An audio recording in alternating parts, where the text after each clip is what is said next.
हरि ओम। गुरु ब्रह्मा गुरु विष्णु गुरुदेव महेश्वरा गुरु साक्षात् परब्रह्म तस्मै श्री गुरुवे नमः। पादो देवकी देवगर्भ जननम गोपीग्रीवर्धनम माया पूतन जीवतापहरणम गोवर्धनोद्धारणम कंस छेदन कौरवादिहननम कुंतीसुता पालनम एतत् श्रीमद्भागवतं पुराणकथितं श्रीकृष्णलीलामृतं निगमकल्पतरोर्गलितं फलं शुकमुखाद्रव अमृतसंयुतं पिबत भागवतं रसमालया मुहरहु रसिका भुवि भावका। भगवान श्री कृष्णचंद्र नारायण जी के चरण कमलों में नतमस्तक होकर के गुरु श्री वेद व्यास जी, गुरु श्री माधवाश्रम जी, गुरु श्री नारद जी, गुरु श्री सुखदेव जी, गुरु श्री शुद्ध जी के चरण कमलों में नतमस्तक होकर के मैं ये श्रीमद् भागवत महापुराण के 9वें स्कंद का 5वां अध्याय शुरू करने जा रहा हूँ, जिसमें कल नाहवाग और अम्बरीश की कथा के बारे में आया और आज का प्रसंग दुर्वासा जी की दुख निवृत्ति और इक्ष्वाकु के वंश का वर्णन और मानदाता और सौभरी ऋषि की कथा के बारे में आएगा। ओम नमः श्री शुकवाच एवं भगवता दृष्टो दुर्वासा चक्रता पिता अम्बरीशम् उपावृत्य तत्पादो दुःखितो गृहीत तस्योद्यमनं वीक्ष्य पादस्पर्श विलज्जिता अस्ताविता तद्धरेरस्ता कृपया पीडितो वृषम्। श्री सुखदेव जी कहते हैं, परीक्षित, जब भगवान ने इस प्रकार आज्ञा दी तब सुदर्शन चक्र की ज्वाला से जलते हुए दुर्वासा लौटकर राजा अम्बरीश के पास आए और उन्होंने अत्यंत दुखी होकर राजा के पैर पकड़ लिए। दुर्वासा जी की यह चेष्टा देखकर और उनके चरण पकड़ने से लज्जित होकर राजा अम्बरीश भगवान के चक्र की स्तुति करने लगे। उस समय उनका हृदय दयावश अत्यंत पीड़ित हो रहा था। अम्बरीश ने कहा, त्वम् अग्नि भगवान सूर्यस्त्वं सोमो ज्योतिषां पति त्वमापस्तं छित्रव्योम वायुर्मात्रेन्द्रियाणि च सुदर्शनं नमस्तुभ्यं सहस्राच्युत प्रिया सर्वस्त्राघातना विप्राय स्वस्ति भूया इडस्पति त्वं धर्मस्त्वं मृतं सत्यं त्वं यज्ञो अखिल यज्ञबुक त्वं लोकपाला सर्वात्मा त्वं तेजा पौरुखं परम् नमो सुनाभाखिल धर्मसेतवे यधर्मशीला सुरधूमकेतवे त्रिलोक्य गोपाय विशुद्धवर्चसे मनोजवायाद्भुतकर्मणे गुणे त्वतेजसा धर्ममयेन सहितं तमः प्रकाशस्य दितो महात्मनां दुरत्यस्ते महिमा गिरां पते त्वद्रूपमेतत् सदसत् परावरम यदा वृषिष्ठत्वमनंजनेन वे बलं प्रविष्टो जितदैत्यदानवं बाहोदरो वङ्घ्रिशिरोधराणि विकृन्नजस्त्वं प्रदने विराजसे स त्वं जगत्त्राणचिखलप्राहणाये निरूप्यते सर्वसहो गदावृते विप्रस्य चास्मत्कुलदैव हेतवे विदेहि भद्रं तदनुग्रहोयिन यद्यस्ते तदत्तमिष्टं वा स्वधर्मो वा शृणुष्ठितत् कुलं च विप्रदैवं चेद् द्विजो भवतु विज्वरा यदि नो भगवन् प्रीता एक सर्वगुणाश्रय सर्वभूतात्मभावेन द्विजो भवतु विज्वरः। अम्बरीश ने कहा, प्रभु, अम्बरीश ने सुदर्शन चक्र से प्रार्थना की, प्रभु सुदर्शन, आप अग्नि स्वरूप हैं, आप ही परम समर्थ सूर्य हैं, समस्त नक्षत्र मंडल के अधिपति चंद्रमा भी आपके स्वरूप हैं, जल पृथ्वी आकाश वायु पंच तन्मात्रा और संपूर्ण इंद्रियों के रूप में भी आप ही हैं। भगवान के प्यारे 1000 दांतों वाले चक्रदेव, मैं आपको नमस्कार करता हूँ। समस्त अस्त्र शस्त्रों को नष्ट कर देने वाले एवं पृथ्वी के रक्षक आप इन ब्राह्मणों की रक्षा कीजिए। आप ही धर्म है, मधुर एवं सत्यवाणी है। आप ये समस्त यज्ञों के अधिपति और स्वयं यज्ञ भी हैं। आप समस्त लोकों के रक्षक एवं सर्वलोक स्वरूप भी हैं। आप परम पुरुष परमात्मा के श्रेष्ठ तेज हैं। सुनाब, आप समस्त धर्मों की मर्यादा के रक्षक हैं। अधर्म का आचरण करने वाले असुरों को भस्म करने के लिए आप साक्षात अग्नि हैं। आप ही तीनों लोकों के रक्षक एवं विशुद्ध तेजोमय हैं। आपकी गति मन के वेग से के समान है और आपके कर्म अद्भुत हैं। मैं आपको नमस्कार करता हूँ, आपकी स्तुति करता हूँ। वेद वाणी अधीश्वर, आपके धर्ममय तेज से अंधकार का नाश होता है और सूर्य आदि महापुरुषों के प्रकाश की रक्षा होती है। आपकी महिमा का पार पाना अत्यंत कठिन है। ऊंचे नीचे और छोटे बड़े के भेदभाव से युक्त यह समस्त कार्य कारणात्मक संसार आपका ही स्वरूप है। सुदर्शन चक्र आप पर कोई विजय नहीं प्राप्त कर सकता है। जिस समय निरंजन भगवान आपको चलाते हैं और आप दैत्य एवं दानवों की सेना में प्रवेश करते हैं, उस समय युद्ध भूमि में उनकी भुजा, उधर जंगा, चरण और गर्दन आदि निरंतर काटते हुए आप अत्यंत शोभायमान होते हैं। विश्व के रक्षक आप रणभूमि में सबका प्रहार सह लेते हैं। आपका कोई कुछ नहीं बिगाड़ सकता। गदाधारी भगवान ने दुष्टों के नाश के लिए ही आपको नियुक्त किया है। आप कृपा करके हमारे कुल के भाग्योदय के लिए दुर्वासा जी का कल्याण कीजिए। हमारे ऊपर यह आपका महान अनुग्रह होगा। यदि मैंने कुछ भी दान किया हो तो यज्ञ किया हो अथवा अपने धर्म का पालन किया हो, यदि हमारे वंश के लोग ब्राह्मणों को ही अपना आराध्य देव समझते रहे हों तो दुर्वासा जी की जलन मिट जाए। भगवान समस्त गुणों के एकमात्र आश्रय हैं। यदि मैंने समस्त प्राणियों के आत्मा के रूप में उन्हें देखा हो और वे मुझ पर प्रसन्न हों तो दुर्वासा जी के हृदय की सारी जलन मिट जाए। श्री शुकवाच इदं संस्तुवतो राज्ञो विष्णुचक्रं सुदर्शनम् आसाम्यत् सर्वतो विप्रं प्रहृदराजवयाञ्चया स मुक्तोऽस्त्राग्ने तापेन दुर्वासा स्वस्तिमास्तदा प्रशंसन्सातमुर्वीशं युञ्जान परमहर्षिषा। श्री सुखदेव जी कहते हैं कि जब राजा अम्बरीश ने दुर्वासा जी को सब ओर से जलाने वाले भगवान के सुदर्शन चक्र की इस प्रकार स्तुति की, तब उनकी प्रार्थना से चक्र शांत हो गया। जब दुर्वासा चक्र की आग से मुक्त हो गए और उनका चित्त स्वस्थ हो गया, तब वे राजा अम्बरीश को अनेकानेक उत्तम आशीर्वाद देते हुए उनकी प्रशंसा करने लगे। दुर्वासा जी ने कहा,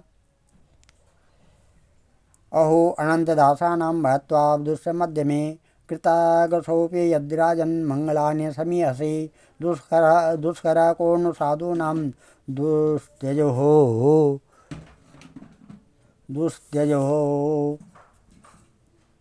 वा महात्मनां ये संगृहीतो भगवान् सात्वत्वं ऋखवो हरि यन्नाम श्रुतिमात्रेण प्रमाणा भवति निर्मला तस्य तीर्थपदा किं वा दासानाम् अवशिष्यते राजाननुगृहीतोऽहं त्वया ताते करुणात्मना मदगं पृच्छता कृत्वा प्राणा यन्मे विरक्षिता राजा तमकृताहारा प्रत्यगमनकाङ्क्षया चरणाम् उपसंगृह्य प्रसादा समभोजयत् शोषित्वादित्यमानितम् अनित्यं सर्वकामिदं तृप्तायां नृपतिं प्राह भुज्यतामिति सादरं प्रीतोऽस्यानुगृहीतोऽस्मि तव भागवतस्य वे दर्शनस्पर्शमेनालापेरातिथ्येनात्ममेधसा कर्मावदातमेतत्ते गायन्ति स्त्रियो मुहुः कीर्ति परम पुण्यानं च कीर्तिष्यन्ति भूरियम्। श्री दुर्वासा जी ने कहा, धन्य है आज मैं भगवान के प्रेमी भक्तों का महत्व देखा। राजन, मैंने आपका अपराध किया, फिर भी आप मेरे लिए मंगल कामना ही कर रहे हैं। जिन्होंने भक्त वत्सल भगवान श्री हरि के चरण कमलों की दृढ़ प्रेम भाव से पकड़ लिया है, उन साधु पुरुषों के लिए कौन सा कार्य कठिन है। जिनका हृदय उदार है वे महात्मा भला किस वस्तु का परित्याग नहीं कर सकते। जिनके मंगलमय नामों के श्रवण मात्र से जीव निर्मल हो जाता है, उन्हें तीर्थपाद भगवान के चरण कमलों के जो दास हैं उनके लिए कौन सा कर्तव्य शेष रह जाता है। महाराज अम्बरीश, आपका हृदय करुणा भाव से परिपूर्ण है। आपने मेरे ऊपर महान अनुग्रह किया। ओहो, आपने मेरे अपराध को भुलाकर मेरे प्राणों की रक्षा की है। परीक्षित, जब सुखदेव जी कहते हैं, परीक्षित, जब से दुर्वासा जी भागे थे तब से अब तक राजा अम्बरीश ने भोजन नहीं किया था। वे उनके लौटने की बाट देख रहे थे। अब उन्होंने दुर्वासा जी के चरण पकड़ लिए और उन्हें प्रसन्न करके विधिपूर्वक भोजन कराया। राजा अम्बरीश बड़े आदर से अतिथि के योग्य सब प्रकार की भोजन सामग्री ले आए। दुर्वासा जी भोजन करके तृप्त हो गए। अब उन्होंने आदर से कहा, राजन, अब आप भी भोजन कीजिए। अम्बरीश, आप भगवान के परम प्रेमी भक्त हैं। आपके दर्शन, स्पर्श, बातचीत और मन को भगवान की ओर प्रवृत्त करने वाली आतिथ्य से मैं अत्यंत प्रसन्न और अनुग्रहित हुआ हूँ। स्वर्ग की देवांगनाएं बार बार आपके इस उज्ज्वल चरित्र का गान करेंगी। यह पृथ्वी भी आपकी परम पुण्यमयी कीर्ति का संकीर्तन करती रहेगी। श्री सुखदेव जी कहते हैं, एवं संकीर्त्या राजानां दुर्वासा परितोषिता यो विहयसा मंत्र ब्रह्मलोकम हेतुकम संवत्सरोऽत्यगात्तावद्यावना नागतो गता मुनिस्तद्दर्शनाकांक्षो राजाब्दः भक्षो बभूव गतेन दुर्वासशिशो अम्बरीशो द्विजोपयोगाते पवित्रमाहरत् ऋषिर्विमुक्षे व्यसनं च बुद्ध्या मेने सुवीर्यं च परानुभावम् एवं विदानेक गुण स राजा परमात्मनि ब्रह्मणि वासुदेवे क्रियाकलापे समवाह भक्तिं या विरञ्चान्निर्यास्यकारा अथाम्बरीशस्तनयेषु राज्यं समानशीलेषु विसृज्य धीरा वनं विवेशात्मनि वासुदेवे मनो दधद्वस्तगुणप्रभाव इत्येत पुण्यमाख्यानम् अम्बरीशस्य भूपते संकीर्तया ननो ध्यायन् भक्तो भगवतो भवेन। इस प्रकार से सुखदेव जी कहते हैं कि दुर्वासा जी ने बहुत ही संतुष्ट होकर राजा अम्बरीश के गुणों की प्रशंसा की और उसके बाद उनसे अनुमति लेकर आकाश मार्ग से उस ब्रह्मलोक की यात्रा की जो केवल निष्काम कर्म से ही प्राप्त होता है। परीक्षित, जब सुदर्शन चक्र से भयभीत होकर दुर्वासा जी भागे थे तब से लेकर उनके लौटने तक 1 वर्ष का समय बीत गया। इतने दिनों तक राजा अम्बरीश उनके दर्शन की आकांक्षा से केवल जल पीकर ही रहे। जब दुर्वासा जी चले गए तब उनके भोजन से बचे हुए अत्यंत पवित्र अन्न का उन्होंने भोजन किया। अपने कारण दुर्वासा जी का दुख में पड़ना और फिर अपनी ही प्रार्थना से उनका छूटना, इन दोनों बातों को उन्होंने अपने द्वारा होने पर भी भगवान की ही महिमा समझा। राजा अम्बरीश में ऐसे ऐसे अनेकों गुण थे। अपने समस्त कर्मों के द्वारा वे पर ब्रह्म परमात्मा श्री भगवान में भक्ति भाव की अभिवृद्धि करते रहते थे। उस भक्ति के प्रभाव से उन्होंने ब्रह्मलोक तक के समस्त भोगों को नरक के समान समझा। तदंतर राजा अम्बरीश ने अपने ही समान भक्त पुत्रों पर राज्य का भार छोड़ दिया और स्वयं वे वन में चले गए। वहाँ वे बड़ी धीरता के साथ आत्मस्वरूप भगवान में अपना मन लगाकर गुणों के प्रवाह रूप संसार से मुक्त हो गए। परीक्षित, सुखदेव जी कहते हैं, परीक्षित, महाराज अम्बरीश का यह परम पवित्र आख्यान है। जो इसका संकीर्तन और स्मरण करता है वह भगवान का भक्त हो जाता है। अब हम भगवान के चरण कमलों में नतमस्तक होकर के ये श्रीमद् भागवत महापुराण के 9वें स्कंद का 6वां अध्याय पढ़ने जा रहे हैं, जो इस प्रकार है। श्री सुखदेव जी कहते हैं, विरूपाकिर्माच्छाम्भो अम्बरीषा सुतास्त्रयः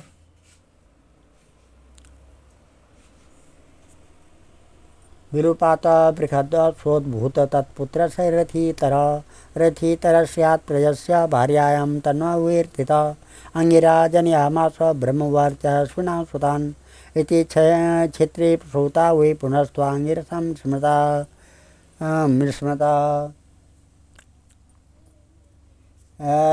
रथेतराणां प्रवरा छत्रोपेता द्विजातया। श्री सुखदेव जी कहते हैं ये इक्ष्वाकु के वंश का वर्णन मानदाता और सौभरी ऋषि की कथा है। इसमें ये परीक्षित अम्बरीष के 3 पुत्र थे, विरूप, कीर्तमान और शंभु। विरूप से पृखदस्व और उनका पुत्र रथीतर हुआ। रथीतर संतानहीन था। वंश परंपरा की रक्षा के लिए उसने अंगिरा ऋषि से प्रार्थना की। उन्होंने उसकी पत्नी से ब्रह्म तेज से संपन्न हुए कई पुत्र उत्पन्न किए। यद्यपि ये सब रथीतर की भार्या से उत्पन्न हुए थे, इसलिए इनका गोत्र वही होना चाहिए था जो रथीतर का था। फिर भी वह अंगिरस ही कहलाए। ये ही रथीतर वंशों के प्रवर कुल में सर्वश्रेष्ठ पुरुष कहलाए, क्योंकि ये क्षत्रोपेत ब्राह्मण थे। क्षत्रिय और ब्राह्मण दोनों गोत्रों से इनका संबंध था।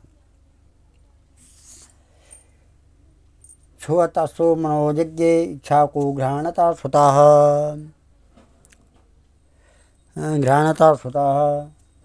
तस्य पुत्र शतज्येष्ठा विकुक्षी निवेदण्डका तेषां पुरस्तादा भवन्नार्यवर्ते नृपा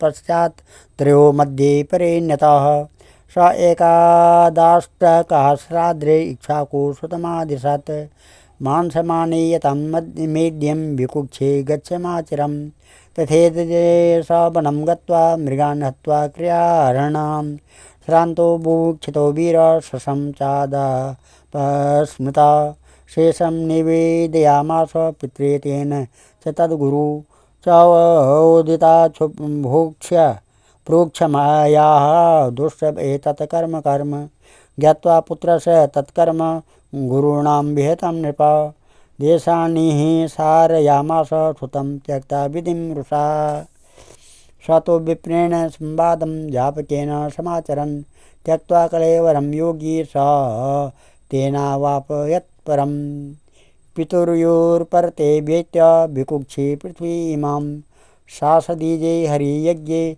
ससाद इव विश्रुतः पुरञ्जयस्तस्य सुता इन्द्रवाह इति ऋता कुत्सयं चाप्युक्ता शृणु नामानि कर्मवि। परीक्षित एक बार मनु जी के सुखदेव जी कहते हैं कि परीक्षित एक बार मनु जी के छींकने पर उनकी नासिका से इक्ष्वाकु नाम का पुत्र उत्पन्न हुआ। इक्ष्वाकु के 100 पुत्र थे। उनमें सबसे बड़े तीन थे, विकुक्षी, नीमि और दंडक। परीक्षित उनसे छोटे 25 पुत्र आर्यावर्त के पूर्व भाग के और 25 पश्चिम भाग के तथा उपयुक्त 3 मध्य भाग के अधिपति हुए। शेष 47 दक्षिण और आदि अन्य प्रांतों के अधिपति हुए। एक बार राजा इक्ष्वाकु ने अष्टक का श्राद्ध के समय अपने बड़े पुत्र को आज्ञा दी, विकुक्षे शीघ्र ही जाकर श्राद्ध के योग्य पवित्र पशुओं का मांस लाओ। वीर विकुक्षी ने बहुत अच्छा कहकर वन की यात्रा की। वहाँ उसने श्राद्ध के योग्य बहुत से पशुओं का शिकार किया। वह थक तो गया ही था, भूख भी लगा ही थी, इसलिए वह बात भूल गया कि श्राद्ध के लिए मारे हुए पशु को स्वयं न खाना चाहिए। उसने एक खरगोश खा लिया। विकुक्षी ने बचा हुआ मांस लाकर अपने पिता को दिया। इक्ष्वाकु ने अब अपने गुरु से उसे प्रोक्षण करने के लिए कहा। तब गुरुजी ने बताया कि यह मांस तो दूषित एवं श्राद्ध के अयोग्य है। परीक्षित राजा सुखदेव जी कहते हैं, परीक्षित गुरुजी के कहने पर राजा इक्ष्वाकु को अपने पुत्र की करतूत का पता चल गया। उन्होंने शास्त्रीय विधि का उल्लंघन करने वाले पुत्र को क्रोधवश अपने देश से निकाल दिया। तदनंतर राजा इक्ष्वाकु ने अपने गुरुदेव वशिष्ठ से ज्ञान विषयक चर्चा की। फिर योग के द्वारा शरीर को का परित्याग करके उन्होंने परम पद प्राप्त किया। पिता का देहांत हो जाने पर विकुक्षी अपनी राजधानी में लौट आया और इस पृथ्वी का शासन करने लगा। उसने बड़े बड़े यज्ञों से भगवान की आराधना की और संसार में ससाद के नाम से प्रसिद्ध हुए। विकुक्षी के पुत्र का नाम था पुरंजय। उसी को कोई इंद्रवाह और कोई ककुत्स कहते हैं। जिन कर्मों के कारण उसके ये नाम पड़े थे वे उन्हें सुनो। कृतांत आसित समरो देवानां स दानवे पार्श्वनिग्रहाय वृतो वीरो देवै दैत्य पराजिते वचनात् देवदेवेश विष्णु विश्वात्मना प्रभु वहानत्वे व्रतस्तस्य भूवेन्द्र महावृक स सन्नद्धो धनुर्दिव्यम् आदाय विषकाक्षितान् स्तूयमानं समारुह्य युत्सो कुकुति स्थिता तेजसाप्यायितो विष्णु पुरुषस्य परमात्मना प्रतीचं दिश दैत्यानां न्यरुणत्रिदशे पुरं तस्य चाभूत्प्रधनं तुमुलं लोमहर्षणं यमाय भल्लेरन् यद् दैत्यान् ये वीर्युर्मृधे तस्य सोमपाता विमुखं युगान्ताग्निम्योल्बणं विसृज्य दद्रुर्वैर्दैत्या हन्यमानं समालयं जित्वा पुरं धनं सर्वं सहस्रिकं वज्रपाणये प्रत्ययच्छत् स राजर्षेरिति नाम विरहितः। सतयुग के अंत में देवताओं का दानवों के साथ घोर संग्राम हुआ था। उसमें सबके सब देवता दैत्यों से हार गए। तब उन्होंने वीर पुरंजय को सहायता के लिए अपना मित्र बनाया। पुरंजय ने कहा कि यदि देवराज इंद्र मेरे वाहन बने तो मैं युद्ध कर सकता हूँ। पहले तो इंद्र ने अस्वीकार कर दिया, परंतु देवताओं के आराध्य देव सर्वशक्तिमान विश्वात्मा भगवान की बात मानकर पीछे हुए एक बड़े भारी बैल बन गए। सर्वांतर्यामी भगवान विष्णु ने अपनी शक्ति से पुरंजय को भर दिया। उन्होंने कवच पहनकर दिव्य धनुष और तीखे बाण ग्रहण किए। इसके बाद बैल पर चढ़कर वे उसके ककुडील के पास बैठ गए। जब इस प्रकार वे युद्ध के लिए तत्पर हुए तब देवता उनकी स्तुति करने लगे। देवताओं को साथ लेकर उन्होंने पश्चिम की ओर से दैत्यों का नगर घेर लिया। वीर पुरंजय का दैत्यों के साथ अत्यंत रोमांचकारी और घोर संग्राम हुआ। युद्ध में जो दैत्य उनके सामने आए पुरंजन ने बाणों के द्वारा उन्हें यमराज के हवाले कर दिया। उनके बाणों की वर्षा क्या थी कि प्रलय काल की धधकती हुई आग थी। जो भी उसके सामने आता छिन्न भिन्न हो जाता। दैत्यों का साहस जाता रहा। वे रणभूमि छोड़कर अपने अपने घरों में घुस गए। पुरंजन ने उनका नगर, धन और ऐश्वर्य सब कुछ जीत कर इंद्र को दे दिया। इसी से उन राजर्षि को पूर्व जीतने के कारण पुरंजय, इंद्र को वाहन बनाने के कारण इंद्रवाहा और बैल के ककुत पर बैठने के कारण ककुत्स कहा जाता है। पुरंजया पुत्रो भूधनेस्ता तथा सुता पृथु विश्वरन्दितस्तच्चन्द्रो यौवनास्व तत्सुता सावस्तस्तुतो येन सावस्ति निर्ममे पुरी बृहदसुशाबलिस्तत्र कुविलाया शुक या प्रियार्थम उत्तंकस्य धुंधनामासुरं बलि श्रुतानाम् एकविंशत्या सहस्रेरः नद्वृता धुंधमारा इदं ख्यातं ततोस्तु श्रोतास्ते च जज्ज्वलु धुंदोर्मुखाग्नि सर्वे त्रया एवावशेषिता दृढाश्च कपिलाश्वश्च भद्राश्व इदं भारता दृढाश्वपुत्रो हर्यश् निकुम्भस्तत्सुता स्मृता बर्हणासो निकुम्भस्य वृषाश्वथाशसेनजित् योनासो भगवत्तस्य शोणपत्यो वनं गतः भार्याश्रितेन निर्वीणं ऋष्यास्य कृपालवा ऋष्य स्म वर्तयाश्च क्रूरेन्द्रियते सुसमाहिता राजा यद यज्ञ सदनम प्रविष्टो निशीतर्षिता निश्वासयानन् विप्रास पवो मंत्रजलम स्वयं उत्थिता से संव्यात व्यदुकं कलशं प्रभु प्रप्रच्छुकर्षकर्मेदं पीतं पुंसवनं जलं राज्ञा पीतं विदित्वा त ईश्वरा प्रयितेन त्यै ईश्वराय नमश्चक्रुराहो दैवबलं बलं तदा कालोपावृत्ते कुक्षी निर्वेद्य दक्षिणं यूनाश्वतनया चक्रवर्ती जयानः कम दहसति कुमारोऽयं स्तन्यारोपयते विषं मां दाता वत्समारोदे इति ऋतेन्द्रो देशनीमदात न ममारोपिता तस्य विप्रदेव प्रसादत यूनासो अथ तत्रैव तपसा सिद्धिमन्वगात् ऋतेन्द्रोऽङ्घ विदधे नाम तस्य वै यस्मात्र सन्ति यद्विघ्ना दशो रावणादय यो नास्वात मान्दाता चक्रवर्त्यावनि प्रभु सप्तद्वीपवतीमेक साचुत तेजसा ईजे च यज्ञं क्रतुभिरत्वा विदे भूरि दक्षिणे सर्वदेवमयं देवं सर्वात्मक मतीन्द्रियं द्रव्यमंत्रो विधिर्यज्ञो यजमानस्तदार्थुजः धर्मो देशस्य कालस्य सर्व एतद् वेदात्मकं यावत् सूर्यम् उदेति स्म यावत् च प्रतिष्ठितं सर्व तद् यौवनास्व मान्धातु क्षेत्रम् उच्यते।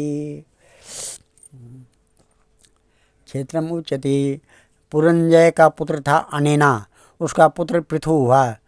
श्री सुखदेव जी कह रहे हैं कि परीक्षित पुरंजय का पुत्र था अनेना और उसका पुत्र पृथु हुआ। पृथु के विश्वरंद्री उसके चंद्र और चंद्र के युवनाश्व, युवनाश्व के पुत्र हुआ सावस, जिन्होंने सावस्तीपुरी बसाई। सावस के बृहद अश्व और उसके कोलायस हुए, ये बड़े बली थे। उन्होंने उतंग ऋषि को प्रसन्न करने के लिए अपने 21,000 पुत्रों को साथ लेकर धुंध नामक दैत्य का वध किया। इसी से उनका नाम हुआ धुंधमार। धुंध दैत्य के मुख की आग से उनके सब पुत्र जल गए, केवल 3 ही बचे रहे थे। परीक्षित बचे हुए पुत्रों के नाम थे दृढ़ाश्व, कपिलाश्व और भद्राश्व। दृढ़ाश्व से हर्याश्व और उससे निकुंभ का जन्म हुआ। निकुंभ के वारणाश्व, उसके कृशाश्व और कृशाश्व के सैन्यजित और सैन्यजित के युवनाश्व नामक पुत्र हुआ। युवनाश्व संतानहीन था, इसलिए वह बहुत दुखी होकर अपनी 100 स्त्रियों के साथ वन में चला गया। वहाँ ऋषियों ने बड़ी कृपा करके युवनाश्व से पुत्र प्राप्ति के लिए बड़ी एकाग्रता के साथ इंद्र देवता का यज्ञ कराया। एक दिन राजा युवनाश्व को रात्रि के समय बड़ी प्यास लगी। वह यज्ञशाला में गया, किंतु वहाँ देखा कि ऋषि लोग तो सो रहे हैं। तब जल मिलने का और कोई उपाय न देख उसने यह मंत्र से अभिमंत्रित जल पी लिया। परीक्षित, जब प्रातःकाल ऋषि लोग उठे और उन्होंने देखा कि कलश में तो जल ही नहीं है, तब उन लोगों ने पूछा कि यह किसका काम है, पुत्र उत्पन्न करने वाला जल किसने पी लिया। अंत में जब उन्हें यह मालूम हुआ कि भगवान की प्रेरणा से राजा युवनाश ने ही उस जल को पी लिया है, तो उन लोगों ने भगवान के चरणों में नमस्कार किया और कहा, धन्य है, भगवान का बल ही वास्तव में बल है। इसके बाद प्रसव का समय आने पर युवनाश की दाहिने कोख फाड़कर उसके एक चक्रवर्ती पुत्र उत्पन्न हुआ। उसे रोते देख ऋषियों ने कहा, यह बालक दूध के लिए बहुत रो रहा है, अतः किसका दूध पिएगा। तब इंद्र ने कहा, मेरा पिएगा। माँ धाता, बेटा तू रो मत। यह कहकर इंद्र ने अपनी तर्जनी उंगली उसके मुंह में डाल दी। ब्राह्मण और देवताओं के प्रसाद से उस बालक के पिता युवनाश की भी मृत्यु नहीं हुई। वह वहीं तपस्या करके मुक्त हो गया।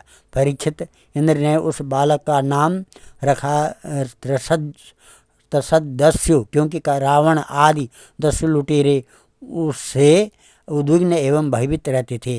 युवनाश के पुत्र मानदाता दस्यु चक्रवर्ती राजा हुए। भगवान के तेज से तेजस्वी होकर उन्होंने अकेले ही सातों द्वीप वाली पृथ्वी का शासन किया। वे यद्यपि आत्मज्ञानी थे, उन्हें कर्म कांड की कोई विशेष आवश्यकता नहीं थी, फिर भी उन्होंने बड़ी बड़ी दक्षिणा वाले यज्ञों से उन यज्ञ स्वरूप प्रभु की आराधना की, जो स्वयं प्रकाश, सर्वदेव स्वरूप, सर्वात्मा एवं इंद्रियातीत हैं। भगवान के अतिरिक्त और हैं ही क्या? यज्ञ की सामग्री, मंत्र, विधि, विधान, यज्ञ, यजमान, ऋत्विज, धर्म, देश और काल, यह सब का सब भगवान का ही स्वरूप तो है। परीक्षित, जहाँ से सूर्य का उदय होता है, जहाँ वे अस्त होते हैं, वह सारा का सारा भूभाग योनास के पुत्र मानधाता के ही अधिकार में था।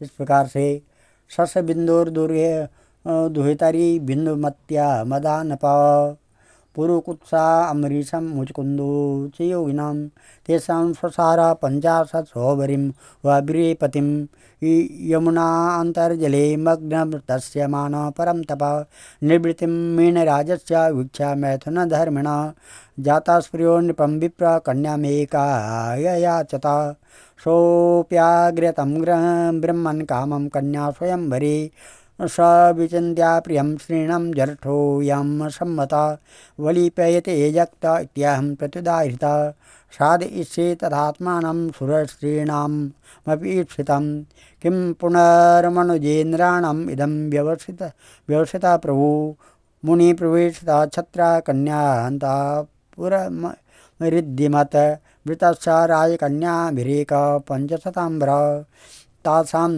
कालीर्वृद्भूयास तदर्थे पोहा सुहृदं ममानुरतौ नायं वा इदं तदङ्गचेतसाम्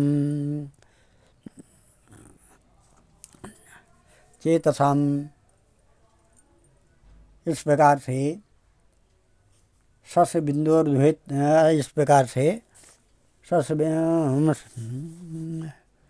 राजा मानधाता की पत्नी सस बिंदु की पत्नी बिंदुमती थी। उसके गर्भ से उनके 3 पुत्र हुए, पुरुकुत्स, अम्बरीश, ये दूसरे अम्बरीश हैं, और योगी मुचकुंद। इनकी 50 बहनें थीं। उन 50 से अकेले सौभरी ऋषि को पति के रूप में वरण किया। परम तपस्वी सौभरी जी एक बार यमुना जल में डुबकी लगाकर तपस्या कर रहे थे। वहाँ उन्होंने देखा कि एक मत्स्यराज अपनी पत्नियों के साथ बहुत सुखी हो रहा है। उसके इस सुख को देखकर ब्राह्मण सौभरी के मन में भी विवाह करने की इच्छा जग उठी और उन्होंने राजा मानधाता के पास आकर उनकी 50 कन्याओं में से एक कन्या मांगी। राजा ने कहा, ब्राह्मण कन्या स्वयंवर में आपको चुन लिए तो आप उसे ले लीजिए। सौभरी ऋषि राजा मानधाता का अभिप्राय समझ गए। उन्होंने सोचा कि राजा ने इसलिए मुझे ऐसा सूखा जवाब दिया है कि अब मैं बूढ़ा हो गया हूँ, शरीर में झुर्रियाँ पड़ गई हैं, बाल पक गए हैं और सिर कांपने लगा है। अब कोई स्त्री मुझसे प्रेम नहीं कर सकती है। अच्छी बात है, मैं अपने को ऐसा सुंदर बनाऊंगा कि राजकन्याएं तो क्या, देवांगनाएं भी मेरे लिए लालित हो जाएंगी। ऐसा सोचकर समर्थ सौभरी जी ने वैसा ही किया। फिर क्या था, अंतपुर के रक्षक ने सौभरी मुनि को कन्याओं के सजे सजाए महल में पहुंचा दिया। फिर तो उन 50 कन्याओं ने एक सौभरी को ही अपना पति चुन लिया। उन कन्याओं का मन सौभरी जी में इस प्रकार आसक्त हो गया कि वे उनके लिए आपस के प्रेम भाव को तिलांजलि देकर परस्पर कलह करने लगी और एक दूसरे से कहने लगी कि ये तुम्हारे योग्य नहीं है, मेरे योग्य हैं।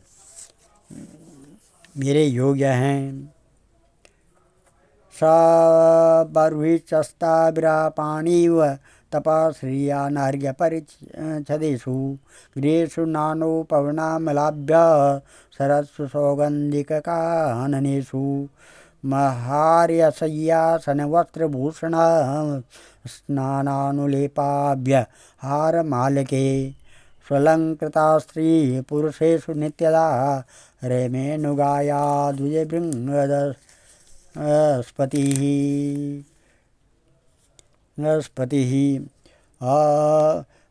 यदगार्यस्तं तु संवीक्ष्य सप्तद्वीपवतीपति विस्मृतं स्तम्भमः मजहाता सार्वभौमाश्रितानुता एवं गृहे स्वावृतो विषयान् विविधे सुखे सेवमानो न चातुष्या दाजास्तो केरिवानलः।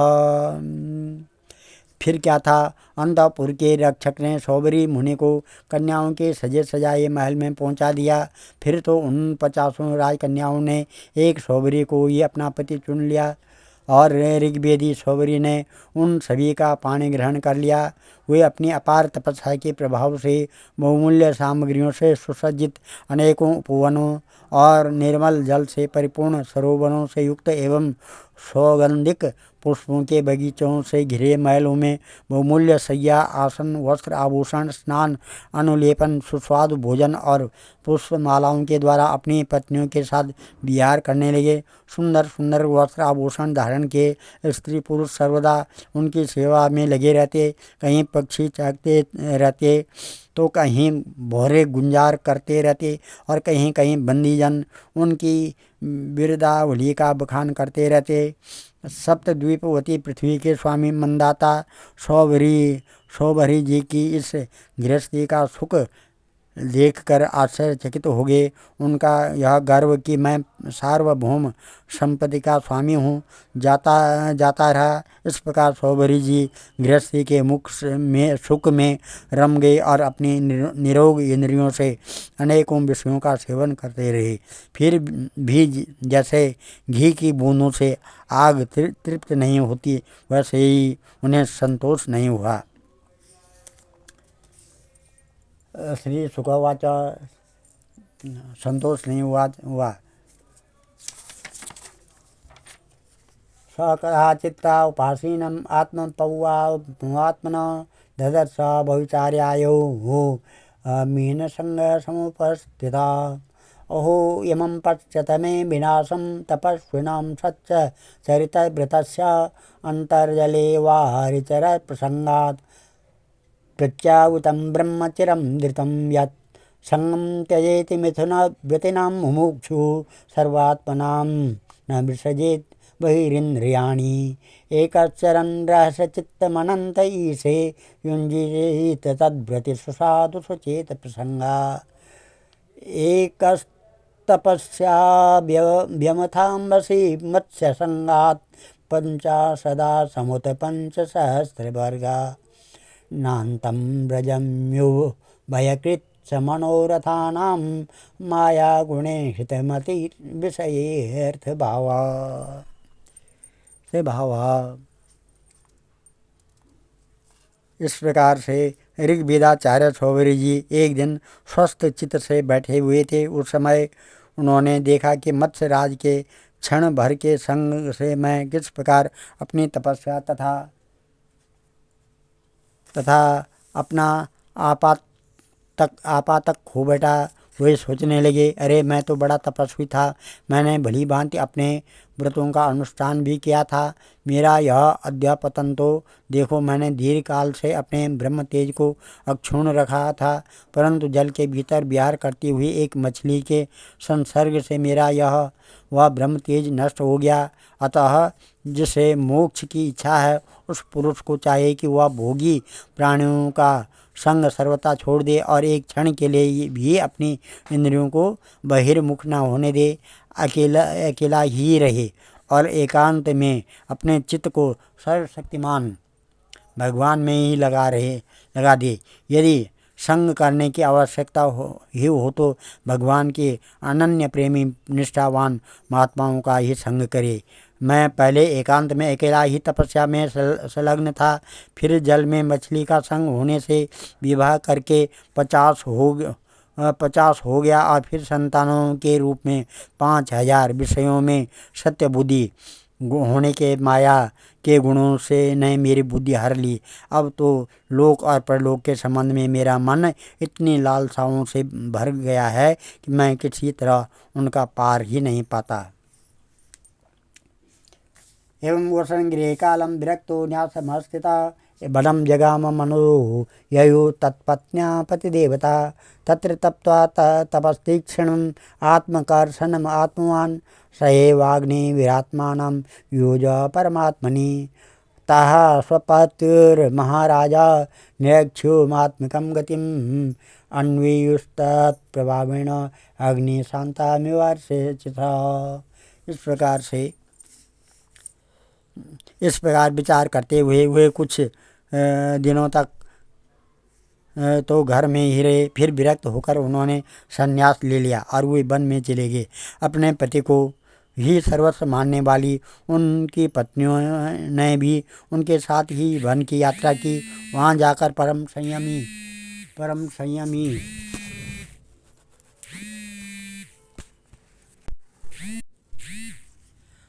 संयमी शोभरी जी ने बड़ी घोर तपस्या की, शरीर को सुखा दिया तथा आवनीय आदि अग्नियों के साथ ही अपने आप को परमात्मा में लीन कर दिया। परीक्षित, उनकी पत्नियों ने जब अपने पति शोभरी मुनि की आध्यात्मिक गति देखी तब जैसे ज्वालाएं शांत अग्नि में लीन हो जाती है वैसे ही वे उनके प्रभाव से सती होकर उन्हीं में लीन हुई और उन्हीं की गति को प्राप्त हुई। आज हम इस अध्याय को यहाँ पर समाप्त करते हैं और कथा को यहाँ पर विराम देते हैं। कल 7वां अध्याय राजा त्रिशंकु और हरिश्चंद्र की कथा आएगी।